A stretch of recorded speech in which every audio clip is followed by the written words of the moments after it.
Hi everyone, welcome to this new channel. The purpose of this channel is to educate viewers of key trends in technology and to discuss how these trends will impact our lives. I hope you find this content interesting and informative. If you like this content, please let me know by liking the video and subscribing to this channel. Additionally, please leave a comment to help shape the direction of future content on this channel. Today's topic deals with cybersecurity risks to smartphone users. I'll start by providing some background information, analysis, and overviews of common applications that users are impacted by, and I'll wrap up by showing you a recent example where consumer data was mistakenly sent to a wrong party. First, some background information. In 2010, fewer than 35% of all adults in the United States owned a smartphone. By 2019, the percentage of adults using smartphones has grown to 77%. Some of the common mobile phone activities include updating social media, making phone calls, responding to text messages, listening to music, watching television, using GPS navigation or ride-sharing apps, and gaming. In a report by research firm Wakefield Research, analysts found that in a representative sample of 2,000 US adults, the three top types of applications used included social media, 55%, weather, 33%, and mobile banking, 31%.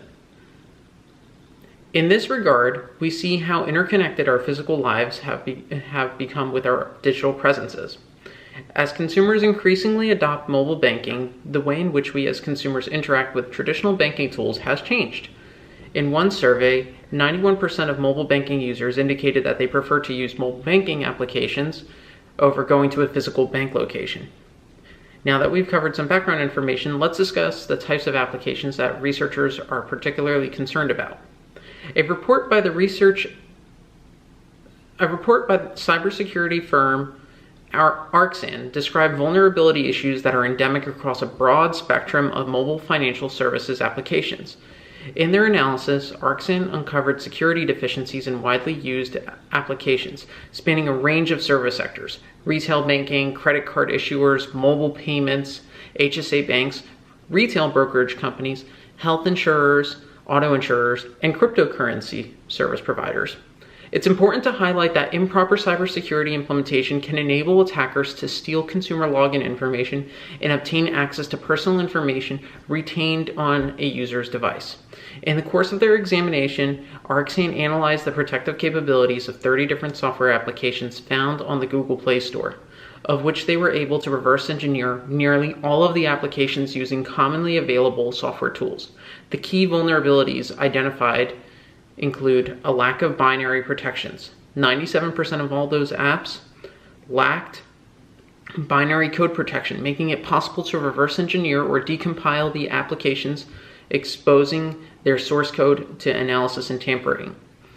Unintended data leakage. 90% of the applications tested shared services with other applications on the device, leaving data from the financial institution's application to be accessible by other applications on the device. Thirdly, insecure data storage. 83% of the applications tested insecurely stored data outside of the application's control. For example, in a device's local file system, external storage and copy data were accessible, allowing shared access with other applications, and exposed a new surface attack via APIs. Fourth, weak encryption. 80% of the applications tested implemented weak encryption algorithms or had an incorrect implementation of a strong cipher, allowing adversaries to decrypt sensitive data and manipulate or steal it as needed.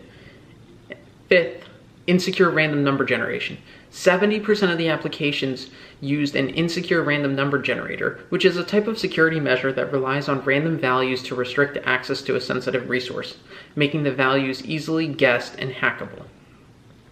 Given the scope of vulnerabilities that common mobile banking applications have, it appears inevitable that financial institutions and consumers will be targeted by malicious actors, some of which may be state-sponsored activities. In a related event, back in May 2019, Nokia recently announced that it had mistakenly collected and sent unencrypted user information. Nokia claimed that no personally identifiable information had been shared as part of the breach, but healthy skepticism could suggest otherwise. A Norwegian user noted that each time their smartphone was turned on, the device would supposedly send his phone's serial number, his SIM card number, and his current geographical position to a server somewhere in China. Under current Chinese law, smartphone makers are required to collect data from all devices in China and send them to a server within the country. For instance, every time a user in China turns on their phone, their location and information are sent to the state through hardware tracking. Thus, it appears that this software may have been erroneously installed on the cell phone of non-Chinese residents. In conclusion, we see that with the advent of new technologies, challenges and opportunities will continue to present themselves.